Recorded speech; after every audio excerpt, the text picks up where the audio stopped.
জয় মহাগুরু চাণক্য। আজকে যে বিষয়টা আলোচনা করব সেইটা হচ্ছে সন্তান লালন পদ্ধতি।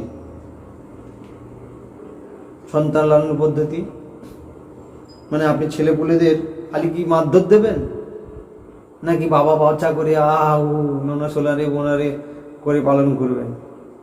সেইটা নিয়ে মহাগুরু চাণক্য কি বলেছেন সেটা আজকে আলোচনা করব।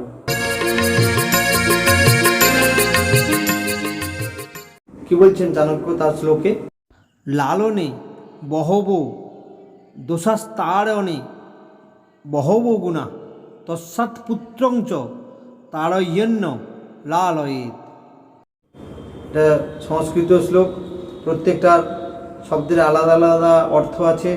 যদি আপনি জানতে চান অবশ্যই আমাকে কমেন্ট বক্সে লিখলে আমি আপনাকে জানানোর চেষ্টা করব। আচ্ছা, এইটার বাংলা যদি আমি করি তাহলে কি হবে? অতিরিক্ত স্নেহ করার ফলে সন্তানের অনেক দোষ জন্মায়, কিন্তু কঠোরতায় সুন্দর চরিত্র গড়ে ওঠে। তাই সন্তান ও শিষ্যের প্রতি কোমল নয়, কঠোর হন।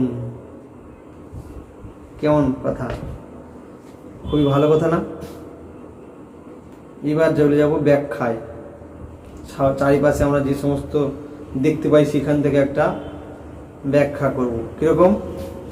ধরুন আপনি কাজে ব্যস্ত চলে যান, আপনি চাকুরিজীবী, আপনার স্ত্রীও চাকুরিজীবী, দুজনেই চাকুরিজীবী, টাকা পয়সার অবশ্যই দরকার, চাকরি করতে চলে গেলেন।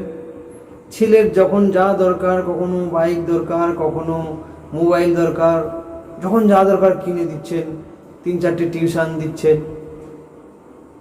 অথচ কাজের কাজ দেখা যাচ্ছে ছেলে একেবারে গরু ছাগল মতন তৈরি হয়ে যাচ্ছে, রাস্তায় যাচ্ছে, মেয়েদেরকে টিমটিটকিরি করছে, তারপরে বিভিন্ন নেশা ভাঙ করছে, ঠিকঠাক হচ্ছে না। মানে কি আপনি ওকে লালু ভুলু করে আতু আতু পাতু করে একেবারে মানুষ করেছেন। যাকে বাংলায় যদি বলা যায় লাই দিয়ে ফেলেছেন। মানে সে যা করছে সব ঠিক, কেন আপনি তাকে দেখতে পারেন না। কিন্তু এখানে মহাগুরু চাণক্য কি বলছেন? যে সন্তানদের প্রতি, অর্থাৎ সন্তান যতক্ষণ প্রাপ্তবয়স্ক না হচ্ছে, 16 বছর না পেরোচ্ছে, ততদিন তার প্রতি কঠোর মনোভাব দেখানো উচিত। তাহলে কি হবে? তার চরিত্র সঠিকভাবে গঠন হবে। না হলে কি হবে? ওই আগে যেরকম উদাহরণ দিলাম, যে সব আছে, আপনার টাকা পয়সা ব্যাংক ব্যালেন্স সব আছে, কিন্তু আপনার ছেলে তৈরি হলো গয়াকার আর ধয়াকার। চারিদিকে আপনার সম্মান নিয়ে টানাটানি, প্রতিদিন অভিযোগ, পাড়ার লোকের অভিযোগ, স্কুল থেকে অভিযোগ, সব জায়গায় থেকে অভিযোগ। আপনি ভাবছেন যে আপনার ছেলেরই সব দোষ করছে, না, দোষটা আপনি করছেন। কিরকম?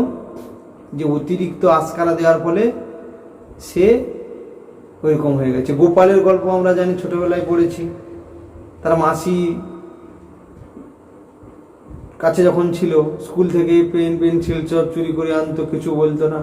তারপরে পাড়ায় কারো বাড়ি থেকে পেয়ারা, কারো বাড়ি থেকে জিনিসপত্র নিয়ে চলতো, মাসি দেখছে যে বাস আমার তো ভালোই আসছে। তারপরে সে কি হলো, আর বড় চোর হয়ে গেল। পুলিশ যখন ধরতে এলো, তখন ওই গোপাল তার মাসির কান কেটে নিয়েছিল। বলেছিল, আমাকে চোর বানিয়েছো তুমি। কেন না, আমি যখন ছোটবেলায় চুরি শুরু করেছিলাম স্কুল থেকে, তখন তুমি কিন্তু আমাকে বাধা দাওনি, সুতরাং আমাকে তুমি চোর বানিয়েছো। অর্থাৎ আপনি যদি ভাবেন আপনার পুত্রের বা আপনার পুত্রীর যত দোষ সব তারই, তা কিন্তু না। মনে রাখতে হবে, সেই সঠিক শিক্ষা তাকে আপনি দিতে পারেননি। মহাগুরু চাণক্য কি ঠিক বলেছেন? আপনার কি মনে হচ্ছে? আমার তো মনে হয় ঠিকই বলেছেন, এবং যুগ যুগ ধরে এটা সত্য। আপনার যা মনে হচ্ছে সেটা কমেন্ট বক্সে অবশ্যই লিখুন। আর ভালো লাগলে চ্যানেলটা সাবস্ক্রাইব করে সঙ্গে থাকবেন। নমস্কার।